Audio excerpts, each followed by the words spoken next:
பிரியமானவர்களே, ஆண்டவராகிய இயேசு கிறிஸ்துவின் நாமத்தினாலே உங்கள் யாவரையும் அன்போடு கூட நான் வாழ்த்துகிறேன். ஆண்டவர் கிருபையாய் நமக்கு கொடுத்த இந்த புதிய நாளுக்காக முதலாவது நாம் ஆண்டவருக்கு நன்றி சொல்லுவோம்.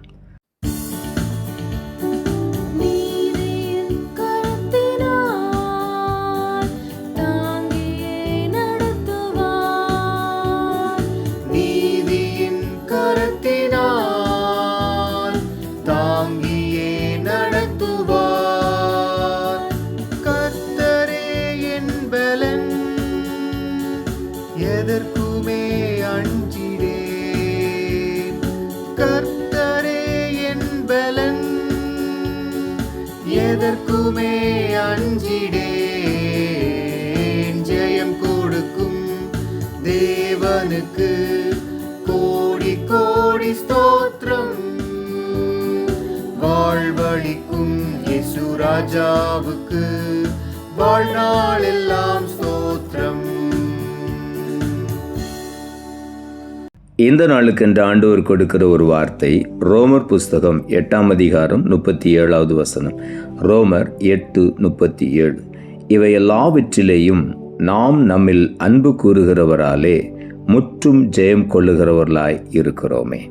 இந்த நாளில் ஆண்டவருடைய வார்த்தை சொல்லுகிறது, நாம் ஜெயம் கொள்ளுகிறவர்களாய் இருக்கிறோம் என்று. எப்பொழுது அந்த ஜெயம் நமக்கு கிடைக்கிறது? எல்லாவற்றிலேயும் நம்மில அன்பு கூறுகிற கிறிஸ்துவினாலே.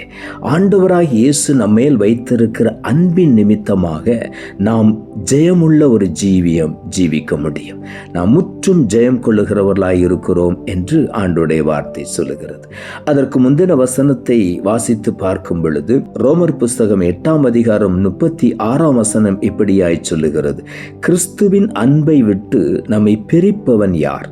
உபத்திரவமோ, வியாகுலமோ, துன்பமோ, பசியோ, நிர்வாணமோ, நாசமோசமோ, பட்டயமோ என்று அங்கே எழுதப்பட்டிருக்கிறது. இவை எல்லாவற்றிலேயும் நாம் நம்மில் அன்பு கூறுகிறவராலே முற்றும் ஜெயம் கொள்ளுகிறவராய் இருக்கிறோமே என்று இங்கே ஆண்டவருடைய வார்த்தை சொல்லுகிறது. ஆகவே அப்போஸ்தலனாகிய பவுல் ரோம சபைக்கு எழுதும் பொழுது கிறிஸ்துவின் அன்பை விட்டு நம்மை பிரிப்பவன் யார் என்று எழுதுகிறார். எவ்வளவோ உபத்திரவங்கள் வழியாக அவர் கடந்து வந்தார், எவ்வளவோ துன்பங்களை அவர் அனுபவித்தார். ஊழியத்தின் பாதையிலே எவ்வளவோ நாட்கள் பசியாயிருந்தார். நிர்வாணம், நாசமோசம், பட்டயம் எல்லாவற்றையும் தாண்டி வந்த அப்போஸ்தலனாகிய பவுல் எழுதுகிறார், கிறிஸ்துவின் அன்பை விட்டு நம்மை பிரிப்பவன் யார் என்று சொல்லி. இந்த நாளிலும் கூட நாம் கிறிஸ்துவின் அன்பினால் நிறையும் பொழுது நிச்சயமாகவே நம்முடைய வாழ்க்கையில் எல்லாவற்றிலும் முற்றும் ஜெயம் கொள்ளுகிறவர்களாய் நாம் முன்னேறி செல்வோம். வெளிப்படுத்தின விசேஷம் 21ஆம் அதிகாரம் 7வது வசனம் இப்படியாய் சொல்லுகிறது, ஜெயம் கொள்ளுகிறவன் எல்லாவற்றையும் சுதந்திரித்துக் கொள்ளுவான். நான் அவன் தேவனாயிருப்பேன், அவன் என் குமாரனாயிருப்பான். ஜெயம் கொள்ளுகிற ஒரு மனிதன் எல்லாவற்றையும் சுதந்திரித்துக் கொள்வான் என்று ஆண்டவருடைய வார்த்தை சொல்லுகிறது. ஆகவே நமக்கு எதிராக போராடுகிற சத்துருவை மேற்கொண்டு ஆண்டவர் நமக்கு வைத்திருக்கிற ஆசீர்வாதங்களை நிச்சயமாகவே நாம் சுதந்திரித்துக் கொள்வோம். நாம் ஜெயம் கொண்டு முன்னேறி செல்வோம். ஆண்டவர் நமக்கு முன்னாலே செல்லுகிறார். அவர் ஜெய கிறிஸ்துவாய் நமக்கு முன்னாலே செல்லுகிறார். சத்துருடைய எல்லா விதமான கோட்டைகளையும் ஆண்டவர் உடைத்து நமக்கு ஜெயத்தை தருகிறார்.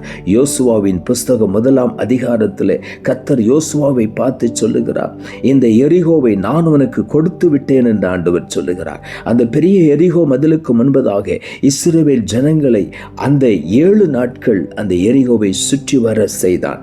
7வது நாள் 7 முறை அந்த எரிகோ பட்டணத்தை சுற்றி வந்து அவன் ஆர்ப்பரியுங்கள் என்று சொன்ன பொழுது அந்த 7வது நாள் 7வது முறை எல்லா ஜனங்களும் ஏகோபித்து ஆண்டவரை ஆர்ப்பரித்த பொழுது அந்த அலங்கம் இடிந்து விழுந்தது. ஜெயம் பெற்று முன்னேறி சென்றார்கள். தடைகளை உடைத்து முன்னேறி சென்றார்கள். எப்பொழுது அந்த தடைகள் உடைகிறது, எப்பொழுது நமக்கு ஜெயம் கிடைக்கிறது? நாம் நம்மில் அன்பு கூறுகிறவராலே முற்றும் ஜெயம் கொள்ளுகிறோம். நம்மில் ஆண்டவர் அன்பு கூறுகிறபடியினாலே உள்ளத்தை திறந்து ஆண்டவரை துதித்து மேன்மைப்படுத்தி மகிமைப்படுத்தி கொண்டே இருப்போம். அப்படி ஆண்டவரை மகிமைப்படுத்த துதித்து முன்னேறி செல்லும் பொழுது தடைகள் நமக்கு முன்பாக உடைந்து விழுகிறது. ஆகவே நாம் ஜெயம் பெற்று முன்னேறி செல்லுகிறோம்.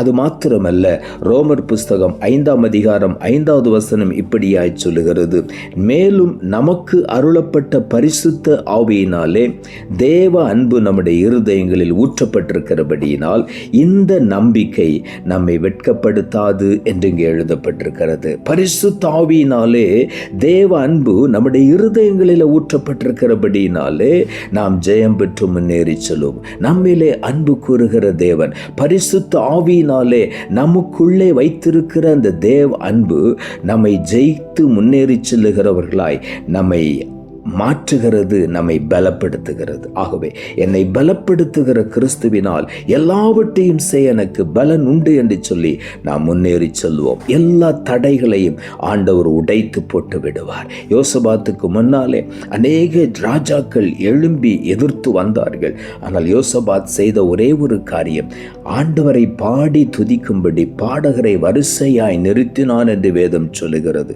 அவர்கள் பாடி துதி செய்ய தொடங்கின உடனே எந்த ஆயுதமும் இல்லை, ஆனால் அவர்களுக்கு ஜெயம் கிடைத்தது. கர்த்தர் அவர்களுக்காக யுத்தம் பண்ணினார். ஆண்டவர் சொன்னார், யகாசியல் என்கிற ஒரு மனிதன் மேலே பரிசுத்த ஆவியானவர் இறங்கி கர்த்தருடைய வார்த்தை அங்கே வந்தது, இந்த யுத்தம் உங்களுடையதல்ல, நீங்கள் சும்மா இருப்பீர்கள், சேனைகளின் தேவனாகிய கர்த்தர் உங்களுக்காக யுத்தம் பண்ணுவார். அவர்கள் செய்த காரியம், பாடகரை வரிசையாய் நிறுத்தி ஆண்டவரை பாடி துதித்தார்கள். அவர்கள் துதி செய்ய தொடங்கின உடனே சத்துருக்கள் தங்களுக்குள்ளே ஒருவருக்கொருவர் வெட்டுண்டு மடிந்து போனார்கள் என்று வேதம் சொல்லுகிறது. நமக்கு எதிராக எழும்புகிற சேனைகள் எப்படிப்பட்ட சேனையாய் இருந்தாலும் நம்மிலே அன்பு கூறுகிற கிறிஸ்துவினாலே, நம்மிலே அன்பு கூறுகிற கிறிஸ்துவை நாம் நேசித்து அவரை துதித்து மேன்மைப்படுத்தி மகிமைப்படுத்தும் பொழுது அந்த துதியின் வல்லமை நமக்கு எதிராக எழும்புகிற சத்துருக்களை ஒருவருக்கு விரோதமாய் ஒருவரை எழுப்பி அவர்கள் அப்படியே மடிந்து போகச் செய்கிற தேவன். எவ்வளவு பெரிய சத்துருக்களாய் இருந்தாலும், எவ்வளவு பெரிய எரிகோ கோட்டையாய் இருந்தாலும், என் ஆண்டவராகிய தேவனை அன்பினால் நிறைந்தவரை துதிக்கும் பொழுது, அவரிடத்தில் அன்பு கூற நம்முடைய உள்ளத்தின் ஆழத்திலிருந்து துதி பலிகள் வந்து கொண்டே இருக்கும். அப்படி ஆண்டவரை துதிக்க எரிகோக்கள் கீழே விழும், சத்துருக்கள் வெட்டுண்டு மடிவார்கள், நாம் ஜெயம் கொண்டு முன்னேறி செல்வோம். ஆகவே நம்மில் அன்பு கூறுகிறவராலே ஜெயம் கொள்ளுகிறவர்களாய் நாம் முன்னேறி செல்லுவோம். ஆகவே எதை குறித்தும் கவலைப்பட வேண்டாம், பயப்பட வேண்டாம். நம்மில் அன்பு கூறுகிற ஆண்டவர் நமக்காக யுத்தம் பண்ணுவார், நமக்கு ஜெயத்தை கொடுத்து நம்மை ஜெயத்தின் பாதையிலே நடத்தி செல்வார். ஆகவே உள்ளத்தின் ஆழத்திலிருந்து ஆண்டவருக்கு நாம் நன்றி சொல்லுவோம், நாம் ஜெபிப்போம். அன்புள்ள ஆண்டவரே, கிருபையா நீர் கொடுத்த இந்த புதிய நாளுக்காய் மறுபடியும் எமக்கு நன்றி செலுத்துகிறோம். ஆண்டவர் கொடுத்த ஜீவனுள்ள வார்த்தைக்காக நன்றி. இவை எல்லாவற்றிலேயும் நாம் நம்மில் அன்பு கூறுகிறவராலே முற்றும் ஜெயம் கொள்ளுகிறவர்களாய் இருக்கிறோமே என்ற வார்த்தையை கொடுத்தீர். வசனத்தை கேட்டுக்கொண்டிருக்கிற ஒவ்வொருவருடைய வாழ்க்கையிலும் கிறிஸ்துவின் அன்பை புரிந்து கொண்டு, என்னில் அன்பாயிருக்கிற தேவனை நான் அன்பு கூர்ந்து அவரை நேசித்து நான் உள்ளத்தின் ஆழத்திலிருந்து அவருக்கு பிரியமான ஸ்தோத்திர பலிகளினாலே அவரை நான் மகிமைப்படுத்தி கொண்டே இருப்பேன் என்று ஒரு தீர்மானம் எடுத்து அன்பு கூர்ந்து ஆண்டவரை துதிக்கும் பொழுது எதிர்கொண்டு வருகிற பொல்லாத சத்துருடைய எல்லா எதிர்ப்பின் வல்லமைகளையும் மேற்கொண்டு ஜெயம் கொண்டு ஒவ்வொருவரும் முன்னேறி செல்ல உதவி செய்யும். எல்லா எரிகோப்பென்ற தடைகள் இன்றைக்கு உம்மை நேசித்து அன்பு கூர்ந்து துதிக்கும் பொழுது அவைகளெல்லாம் உடைந்து கீழே விழுவதாக இன்றைக்கு ஒவ்வொருவருக்கு ஒரு ஜெயத்தை கட்டளையிடும். நிரப்படி செய்கிறபடியினால் உமக்கு நன்றி தாழ்த்துகிறோம். இரட்சகர் இயேசுவின் நாமத்தில் ஜெபிக்கிறோம் நல்ல பிதாவே, ஆமென்.